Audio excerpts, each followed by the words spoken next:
welcome to Pointed Logic Tarot.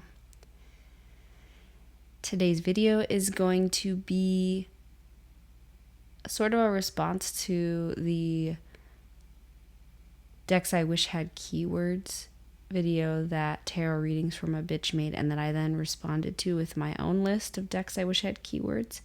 This is a deck mod video to show a new prize that I got and immediately modified. Ta-da! This is the Seasons of the Witch Yule Oracle. If you watched that past video, I talked about how I wish this whole series had keywords instead of phrases on the bottom, and that was what was preventing me from getting the decks in the first place. I got this deck used. One of my friends, shout out, hey Christina, got me a solstice gift card for Poshmark. Poshmark's an online thrift shop.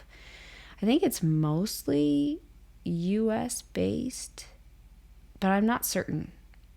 So I used the gift card, part of the gift card, to get this for a really good price. And I thought, all right, I didn't pay anything for this deck. I've always wanted to try this series, but I had reservations. I honestly prefer the newer artist, but this one was available on Poshmark, and it was seasonally appropriate, right? It's Yule.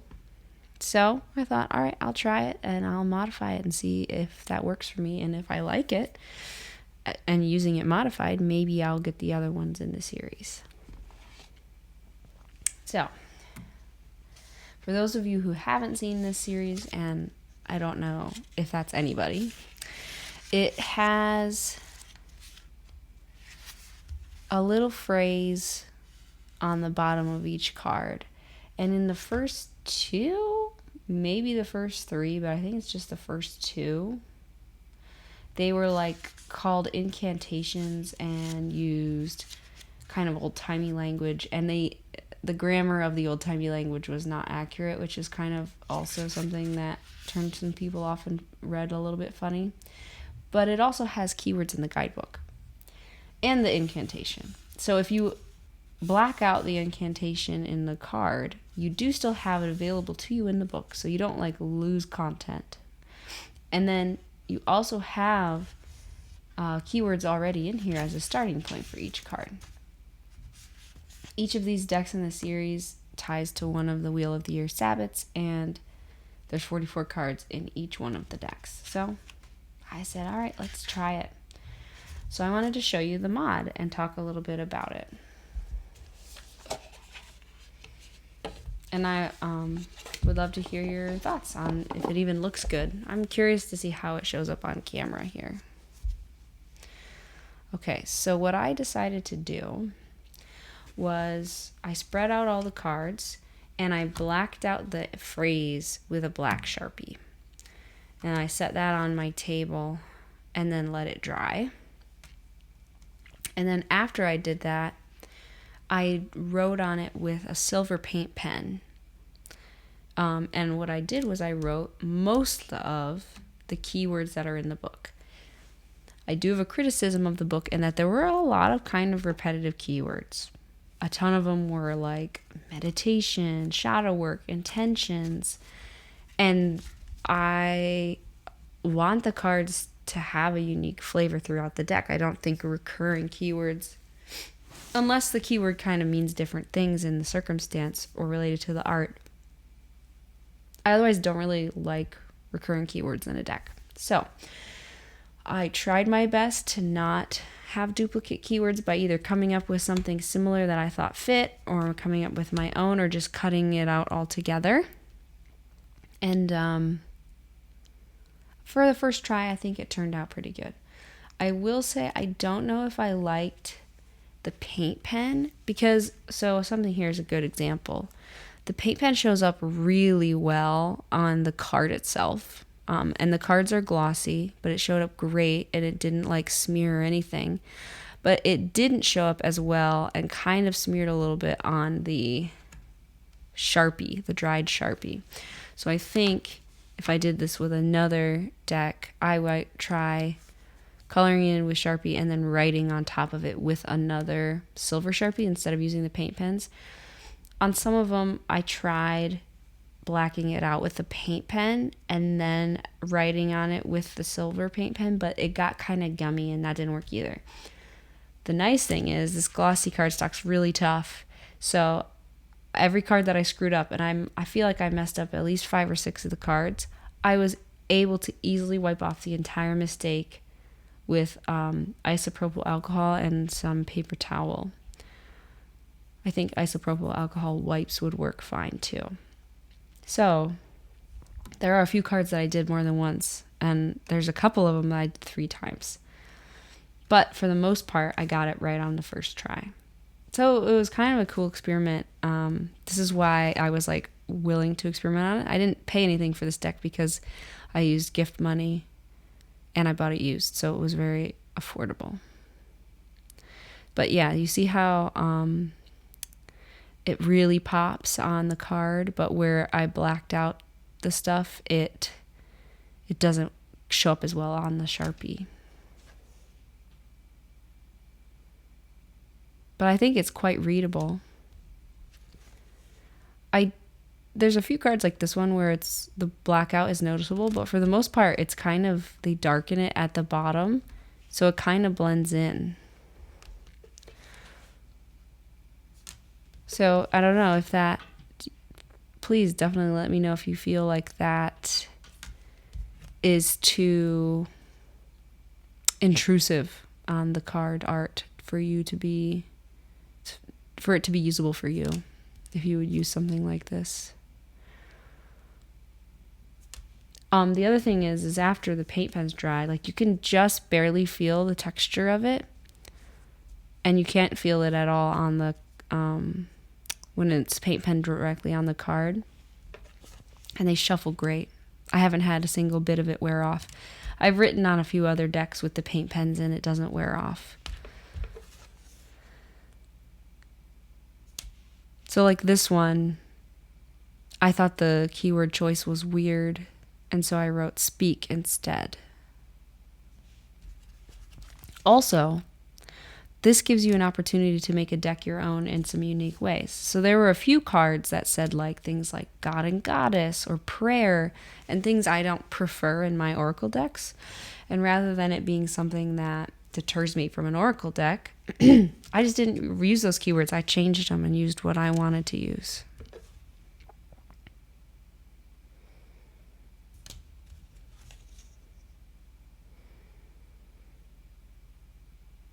I did, you can tell, I did not consistently write lowercase or capital letters for the words, so I will certainly change that. Ooh, and this one, I didn't add a comma, so I might go back and do that. This is one where I totally wrote the wrong keywords from a different card on this one, and had to totally wipe off the paint and the Sharpie and redo another round of Sharpie, let it dry, and then the paint pens. But look, you can't even tell. Like, it came right off, no issue, even after the Sharpie was well and truly dry. So I'm really happy with this modification. It's kind of goofy, but it's also personal. It makes the deck personal to me. Sorry, I'm not. It's focusing on this weird Santa's face. Get out of here.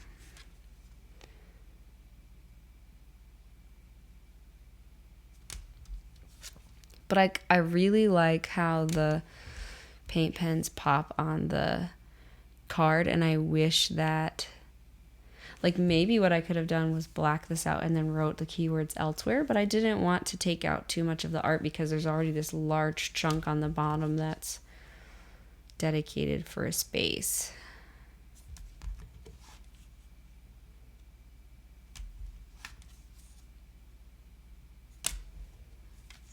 Okay. Oh, here's one that's a little harder to read because it's on a lighter background. And I guess I could have blacked out more. But because they're silver, you know, they really do show off in the light.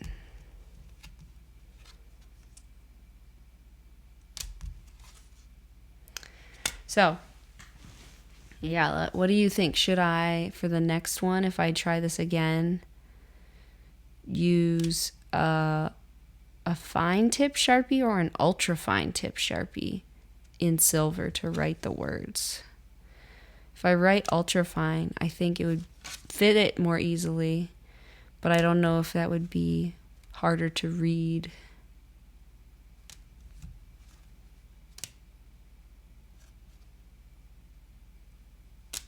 Okay.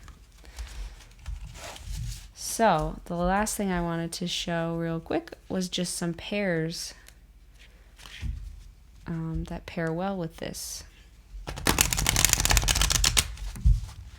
And, you know, when you write keywords on a card, you never really impact the shuffle.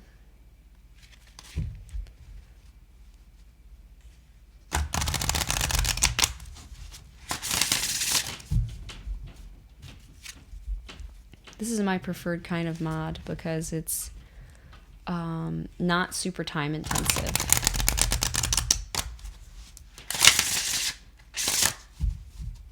The only time was really the drying time.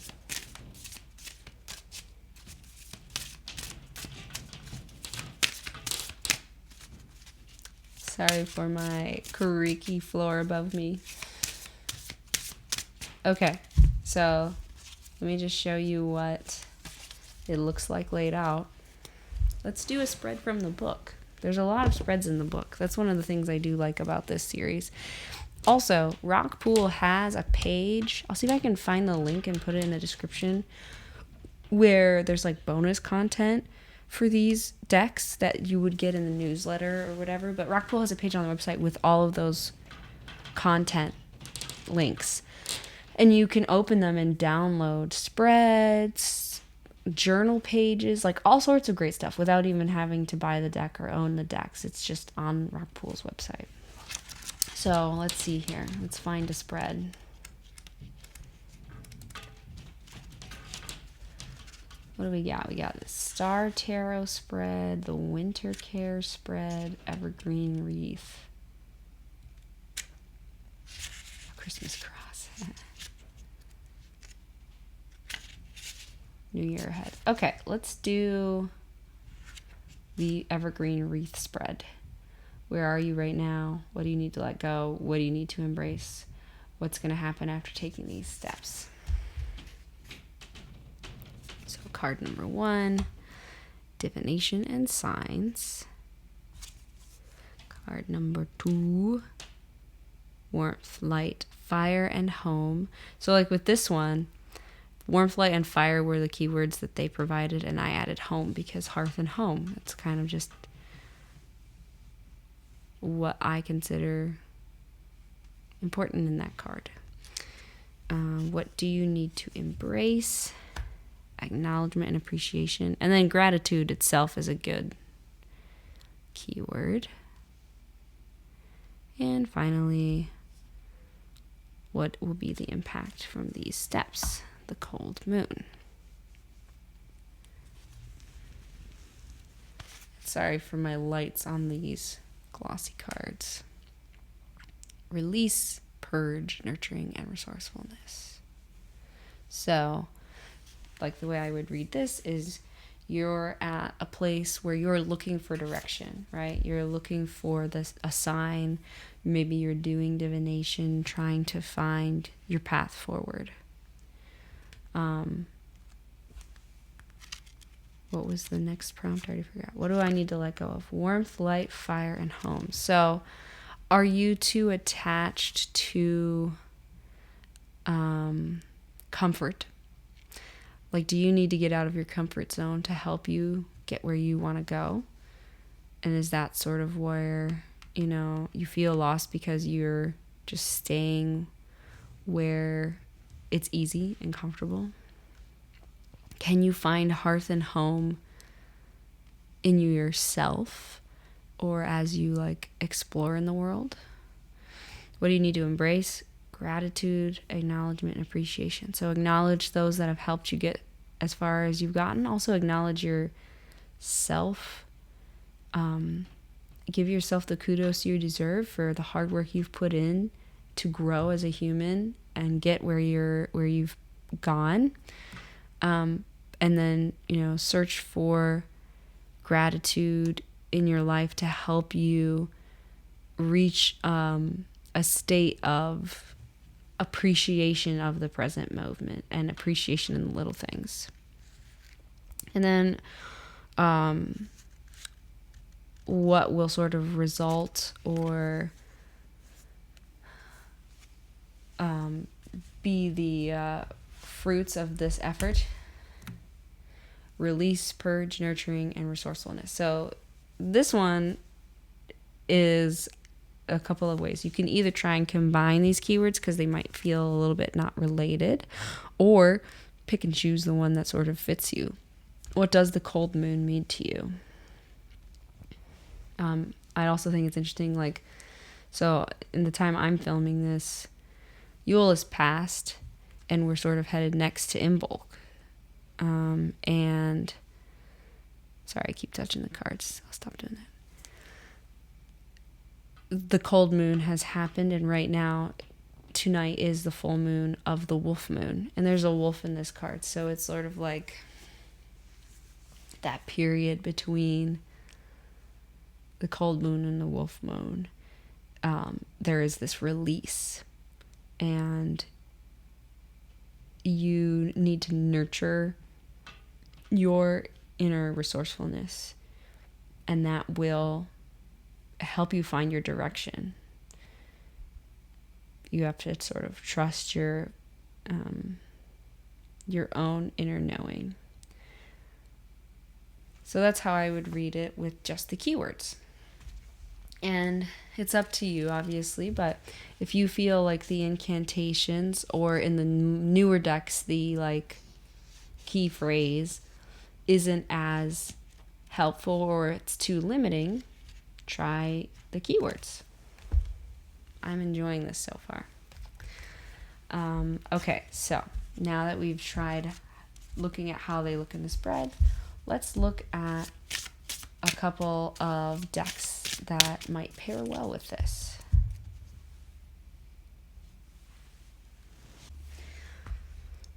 Okay, I've got 4 decks here to share. This one is the Rust Belt Arcana. I think this one might pair well because there's a wildness about this deck. We shall see. This one also has keywords on the minors. So we've got intention and hope between the 10 of Pentacles and the Emperor.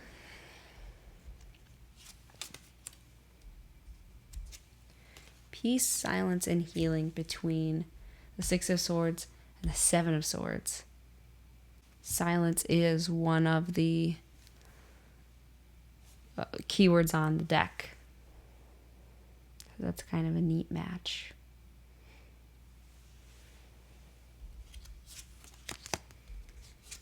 We've got the Magician and the Knight of Pentacles with the Wise Men, intellect, power, and conviction in the center. I'll do one more. Got fertility, protection, and spark between the 7 of Pentacles and the Ace of Swords.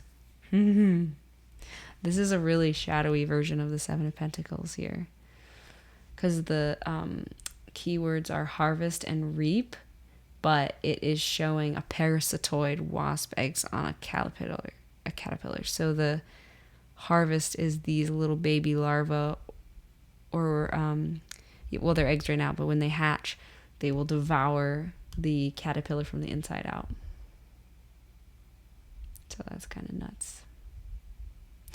Yeah, okay, so that's kind of a cool one. Next up, I've got the Rustic Roots Lanoman, which I think this one, this is the only Lenormand deck that I have, but it feels wintry to me. Might be in order from what I was doing, so I'm going to shuffle it really quick.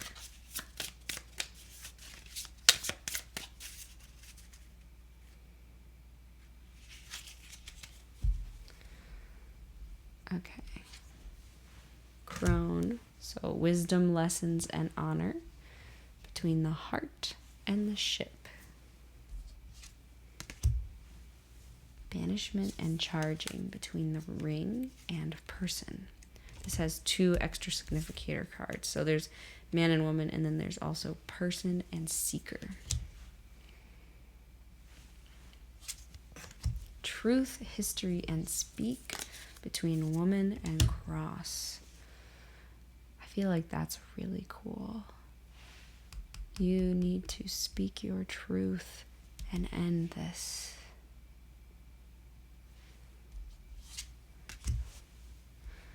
Enough nourishment providing between coffin and garden. Gathered energy, challenge and change between child and fish.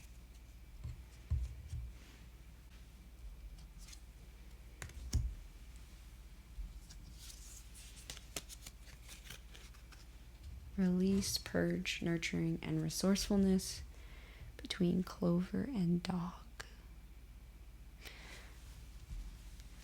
That one looks cute. I think this one might fit more with the other artist's style. So this artist is Giada Rose, and then the newer decks are Tiana Lukovic, I think. I might be getting that wrong. Okay, I have 2 more tarot decks. Okay, this one is kind of a silly one. It's the Children of Ostara. So this is a spring deck. So you're like, why do you think it's going to match with this winter deck? But I'm telling you, I'm feeling like it's just the... Again, the wildness, because this is like wild fae, and it's lots of greens. We'll see.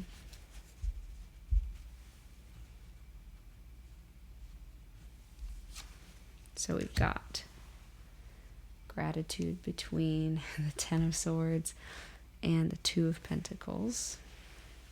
That's a hard time to find gratitude sometimes there. It's a challenging balance.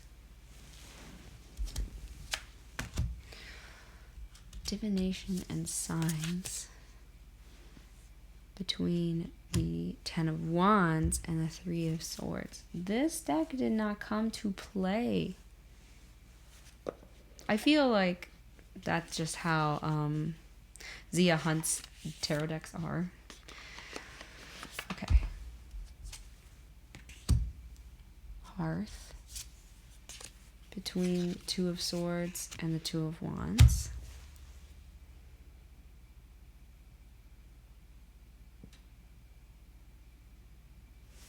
The greenery it's cool. Also, I like that the hearth has 3 other cards snuck in as pictures on the wall. Poinsettia. Beauty in the darkness, transformation and shadow between the 7 of Pentacles and the Knight of Swords.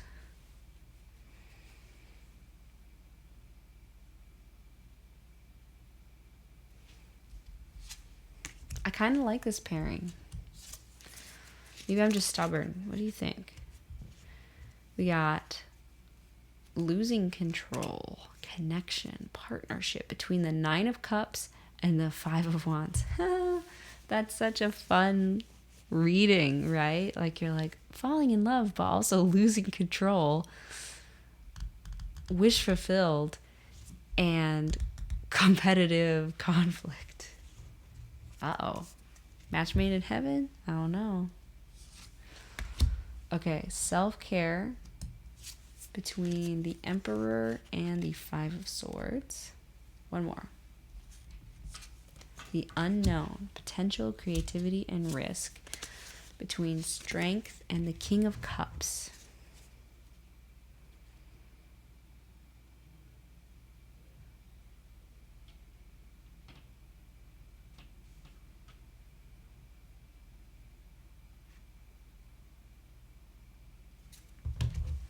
Okay.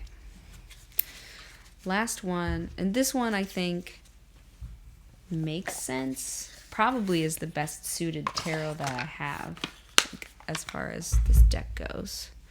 And that's the Lighted Window Tarot. This is still available. This is an indie deck. I got it on Kickstarter, and it's still available. It might be a little too warm in color for this one. We shall see. Those edges.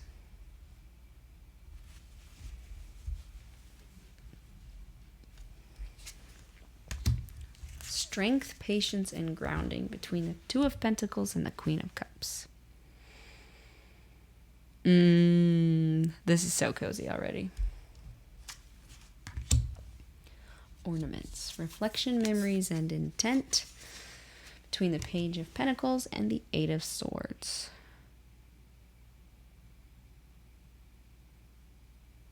This might be the winning match here. Not that there has to be a winner. Contemplation, reflection, review, and lessons learned, between the Eight of Cups and the Chariot. I think that's so good. And it's also really cool to see the moon and the sun here. It isn't as wintry though, for sure. Like, it's, I think, more fall, autumn energy. Naughty and nice. Okay, if anyone has thoughts on better keywords than this, these are the two that were in the book, and I was just like kind of stuck and not sure what might work better here. Because naughty and nice feels cheeky, but also maybe way too cliche. Like, kind of silly. But I don't know. If you have thoughts on, good keywords for this Father Christmas card, holly jolly, let me know, and then I'll just like either add them or wipe this off and redo it. Naughty and nice, between the Five of Wands and the King of Wands.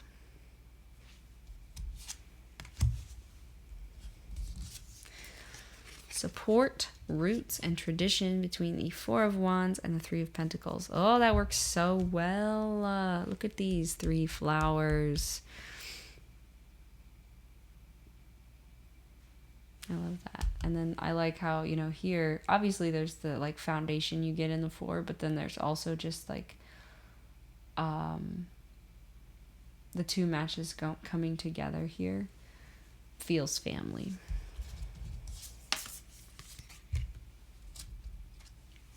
Mother, nurture, and wise, between the Page of Swords and the Seven of Swords. See, these colors, the cooler tones of the sword suit, really go well with this deck. Okay, last one, I promise. Meditation, peace, and stillness, between the King of Pentacles and the King of Cups. Oh, that's so good. Again, we have the sun and the moon, which is in a lot of the cards, but I think it's really cool in these two kings here. Yeah, so there we have it. What do you think of this deck mod? I'm liking it. I'm liking it more than I thought, and I think I might be liking it enough to actually get this series of decks, which, goodbye money. Goodbye bank account. Although, okay, I might go and get them on thrift books. Y'all, ABE books, thrift books, like, don't sleep on those like used bookstores, because there's a lot of good tarot and oracle decks available on those. And then again, like, I got this one on Poshmark. You can check eBay and Mercari. Like, I'm sure there's others, but you don't need to run to a big box store. If you can support a metaphysical shop, a local shop, all the better. But before you jump on Amazon, like, seriously, see if you can find it for used and for cheaper. I'll let you know. There might be a an embarrassing Seasons of the Witch haul in my future.